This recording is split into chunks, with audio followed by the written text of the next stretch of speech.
मूसा रज़ियल्लाहु अन्हु बयान करते हैं कि नबी सल्लल्लाहु अलैहि वसल्लम ने फरमाया,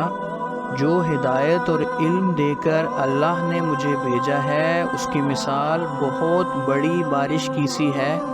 जो ज़मीन में हुई, तो उस ज़मीन में से कुछ हिस्सा उम्दा था जिसने पानी कबूल कर लिया, और उसने घास और बहुत सी बूटियाँ उगा दी, और उसमें से कुछ संगलाख थी जिसने पानी को रोक लिया, और अल्लाह ने लोगों को उस ज़मीन के ज़रिए से नफ़ा पहुँचाया। उन्होंने पिया और पिलाया